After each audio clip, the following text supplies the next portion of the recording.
Deion Sanders in Colorado got the brakes blown off of them by Nebraska this weekend in the second week of the college football season. And ladies and gentlemen, I'm tired. I want to go ahead and set off the disclaimer. I don't talk about a lot of college football. This is a music-based platform, but I do watch all the games. I'm a big college football fan. For those who are not familiar, I went to Tennessee. I covered the University of Tennessee for 4 years. I'm a Vol. All right, my Vols, by the way, number 7 in the country. Did y'all see our performance against NC State? By the way, I do want to start to implement some gameplay. I went and copped here. I got it right here. I went and copped Madden, and I went and copped NCAA. I haven't even opened them bad boys yet. I do want to start to implement some gameplay on the channel. Let me know if those are things that you guys would embrace. A little gameplay. I'll put my camera in the bottom left corner of the screen. Let me know if y'all will be good with that. Anywho, I'm a big college football and NFL fan. I watched every second of Colorado. Shout out to YouTube TV, since DirecTV doesn't have ESPN anymore. I went and copped a YouTube TV subscription on the fly. They got this beautiful 4-screen setup. This is not an ad, but I do make money with YouTube, so whatever. They had a beautiful 4-screen setup. I was able to watch Tennessee in one corner kick butt in Carolina. I was able to watch Deion in Colorado get their butt kicked in Nebraska. And I had a couple other games up. I had Ohio State up in one corner. I had Alabama in another corner. And my beautiful, I think it's a 55, 60-inch TV. It looked great on it. Let's get to the bottom of this, though. I watched every second of Deion's Colorado squad against Nebraska, and it was embarrassing. And I'm not talking about the fact that Nebraska beat up on Colorado. If you watch Nebraska take care of business week 1 with their star freshman quarterback, Dylan Raiola, you're not surprised that Nebraska played a good game against Colorado in week 2, especially the way the Buffaloes struggled against South Dakota State, an FCS school. That's not why I'm giving up on Deion Sanders. I'm giving up on Deion because I'm tired of the excuses. I'm watching Shadeur Sanders, who played a bad game against Nebraska. I'm watching him go to the post-game presser and blame his offensive line without flat-foot saying, my offensive line. Now, this is not year 1 of Shadeur in Colorado. This is year 2. Deion and Colorado's staff was supposed to rebuild that offensive line to a degree. They got a standout, great 5-star freshman in Jordan Seaton. I know he's young, but all in all, Colorado got a lot of transfers in. They were supposed to do some damage with that offensive line to be better than last year. Shadeur's making excuses, but I'm not even blaming Shadeur. He's a great talent. This is about Deion. Deion goes to that podium every single week. He's done it for 2 years now, at least I've heard. And he pretty much says his son Shadeur is a perfect player. I think Shadeur is an amazing talent, going to get drafted very, very high. I don't think Shadeur is a perfect prospect, though. He makes mistakes. And some of that is bad line play in Colorado. Some of it is also Shadeur not making the best reads play in, play out. And like one of the saddest things, because Deion makes excuses for Shadeur and Travis Hunter, who's like a son to him. One of the saddest things to me, y'all, why I got to be done with Deion, Travis Hunter, during the South Dakota State game, was convincing his teammates on the last Hail Mary on defense to just bat the ball down and not try to make the game saving, the game interception to end the game right. They didn't need that. All they needed was the ball to hit the ground, game over. They beat South Dakota State. I then hear Deion in a post-game interview say, yo, had I known Jimmy Horn Jr. was only a few yards away from 200, I would have got him his 200 yards. What kind of precedent is that selling? Is that telling your team when you're saying go after stats and yards, and one of your better, if not your best player, is telling his team, don't worry about stats? Like Travis Hunter and Shadeur get their stats. Jimmy Horn gets their stats, right? I feel like this Colorado team was made for 5 guys. I'm sitting here listening to Dabo Swinney, who, by the way, his Clemson squad got bum rushed by Georgia in week 1.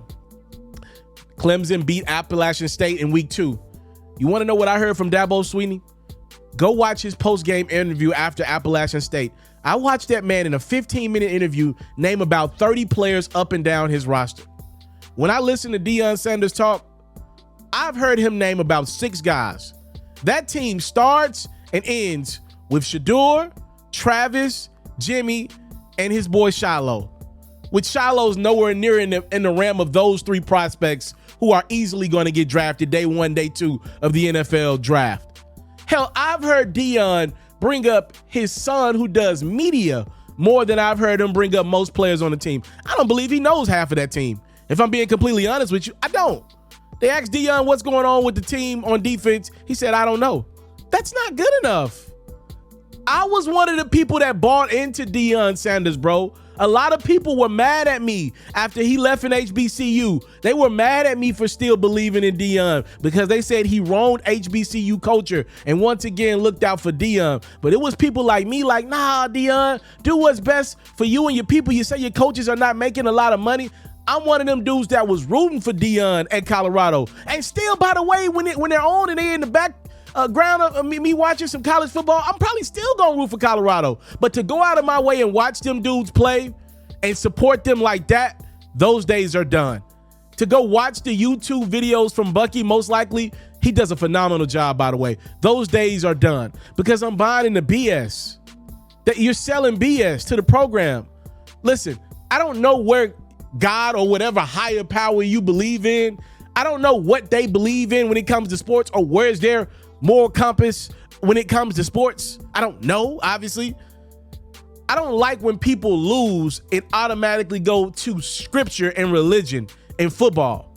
I like to keep those things, as violent as a sport football is, out of religion. That's me.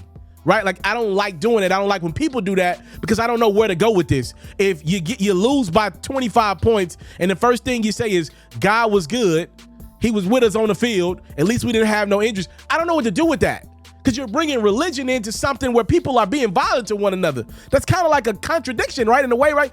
The Bible doesn't teach violence, right? Am I tripping? Right? Like, there's a lot to the Deion Colorado experience. He's been great for the economy. He deserves that credit. But people like me did a pretty much an 8-week celebration of Deion going from July to the first week in the season when his team started out about 3-0, 3-1. This is not going to be the case in year 2. I'm sorry, y'all. I'm done, man. I'll be surprised if that team wins 4 games. And I'm going to tell y'all how this thing's going to end because I saw Shiloh get injured. What's going to happen is, and how I believe it ends, because I do believe this is Deion's last year in Colorado. I know he's got a big deal. I get it. I'm aware of all that stuff. At some point this season, Shadeur is going to get beat up enough because of, I'm sure, the linemen not having chemistry, because of however Colorado decided to bring in their weapons this training camp or for this squad like that. Clearly, it doesn't work. There's a timing issue. There's just not enough synergy between the prospects that Colorado went out there with guys like Shadeur and Travis. It's just not, there's no synergy. This thing ends with Deion pulling Shadeur probably around week 7, week 8, when not only is Colorado out of playoff contention, I mean, obviously that's done, but not in the running to make a bowl game. That's where I think Shadeur gets pulled. And then I believe Travis Hunter, who loves playing football, you know, he's playing a lot of snaps, the most in college football, damn near double already through 2 weeks of the season. I think this then leads to Travis being pulled. And then I don't know what Deion's going to come up with. I don't know. But I think you're going to see this story end with a Jackson State-like excuse why he's leaving Colorado at the end of this year. Now, I don't know what's next. My prediction is he goes to the Dallas Cowboys and becomes the Cowboys head coach. But the Cowboys just signed Dak, so that kind of debunks that because I thought Shadeur was going to get the chance to be Jerry Jones' quarterback. So I don't know where it goes with Deion in Colorado. I do not believe he stays at Colorado after this year. Just my thoughts. I don't believe he coaches a game without his boys because I don't believe this team was ever made for him to be a long-term head coach at Colorado, which I'm not even mad at. I think Deion put this great team together to coach his son. He's coached his son his whole life. I believe Deion did the most of this to be there for 4 or 5 of his boys, including Travis. What's wrong with that?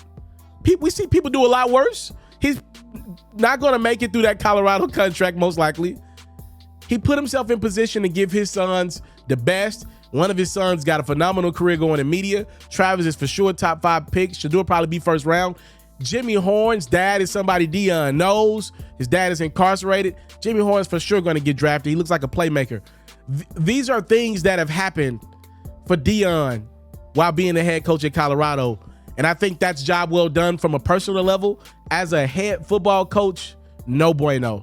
Not a good job. Too many lies. And for me, most importantly, too many excuses, man. It's not all the offensive line fault. And your son is not a perfect prospect. Time, love, and support is what your boy will never take for granted. I'm out. If you love flexing your sports knowledge, you should head over to the best place to play fantasy sports and win some money while you're at it. That's Underdog. For me, I love the pick'em game. It's super simple to play too. All you got to do is go to the Underdog website or app. You got to pick whether a player will have a higher or lower stat line for that specific game. You get your picks right, and you can win up to 1,000 times your money.